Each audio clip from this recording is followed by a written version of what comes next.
Ya pemirsa, arus pemudik yang akan pulang ke kampung halaman mulai lengang. Ya, ini sudah ada Tabita Putri di Pejagan Brebes, Jawa Tengah dan Kurnia Amal di Stasiun Senen, Jakarta Pusat. Kita ke Pejagan terlebih dahulu. Tabita, bagaimana arus mudik di sana? Halo Sheila, Zulfikar lagi serta pemirsa. Sebelumnya selamat Hari Raya Idul Fitri, mohon maaf lahir dan batin ya. Nah, untuk pagi hari ini untuk pantauan arus lalu lintas di jalur Brebes Jawa Tengah untuk pagi hari ini memang masih terpantau jauh lebih lengang dibandingkan dengan hari-hari sebelumnya.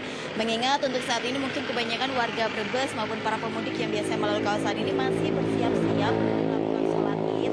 Tapi dari pantauan kami tadi masih ada terlihat nih beberapa pemudik kendaraan bermotor yang melewati jalur Pantura menuju Semarang ini, yang dimana kalau kemarin kawasan yang dilaporkan yang saya melaporkan saat ini memang penuh sekali dengan para pemudik untuk melakukan perjalanan menuju ke Pekalongan hingga ke Semarang. Tapi untuk pada dini hari ini memang masih terpantau sepi. Selain itu untuk Sheila, Zulfikar lagi serta pemirsa, di titik saya melaporkan saat ini tepatnya di alun-alun Brebes Jawa Tengah, ini menjadi salah satu titik fokus utama di mana sholat Id nantinya akan dilakukan.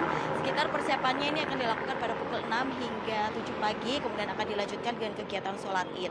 Oleh karena itu bagi para pemudik nih ya yang masih mau melakukan perjalanan untuk mudik mereka, baik yang setelah melakukan sholat Id di kawasan Brebes mau melanjutkan perjalanan, harus antisipasi nih dengan titik-titik rawan kemacetan ataupun kepadatan. Salah satunya di titik saya melaporkan yaitu di alun-alun Brebes. Kemudian juga ada sebanyak 90 titik yang menjadi lokasi sholat Id, mulai dari di kawasan Kelampok, Ketanggungan, kemudian Dermoleng, serta hingga ke kawasan mencapai Tegal. Oleh karena itu untuk para pemudik pun harap hati-hati dan perhatikan rambu-rambu lalu lintas yang sudah diberikan atau dipasang oleh pihak kepolisian. Nah, untuk mengetahui bagaimana situasi di Pasar Senen, sudah ada rekan saya Amal di sana. Amal, silakan. Ya, terima kasih Tabita, betul sekali pantauan kami di stasiun Pasar Senen. Memang terjadi penurunan jumlah penumpang jika dibandingkan pada puncak arus mudik pada H-3 Lebaran yang lalu. Tapi pada hari ini ada sekitar 26.763 penumpang yang diberangkatkan dari stasiun Pasar Senen ke sejumlah destinasi di Pulau Jawa.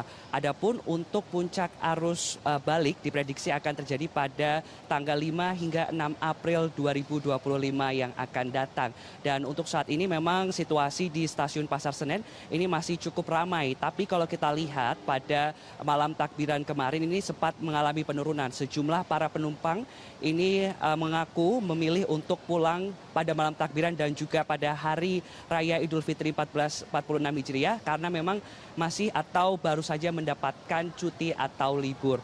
Untuk destinasi favorit para penumpang di stasiun Pasar Senen, diantaranya ada ke sejumlah kota, di antaranya Yogyakarta, Surabaya, Semarang, dan juga Bandung. Di musim libur Lebaran 2025, PT KAI ini memberangkatkan sekitar 39 kereta pada setiap harinya. Nah, untuk mengantisipasi adanya lonjakan, PT KAI ini juga telah mengoperasionalkan sebanyak kurang lebih 17 kereta api ke sejumlah destinasi di Pulau Jawa, di mana untuk 17 tersebut, 5 diantaranya di Pasar Senen dan 12 diantaranya ini berada di Stasiun Gambir. Dihimbau kepada seluruh penumpang untuk memperhatikan jam keberangkatan agar tidak terjadi keterlambatan. Untuk sementara demikian, kembali ke Anda di studio. Baik, terima kasih laporannya Tabita Putri dan Kurnia Amal. Selamat kembali bertugas, jaga kesehatan teman-teman.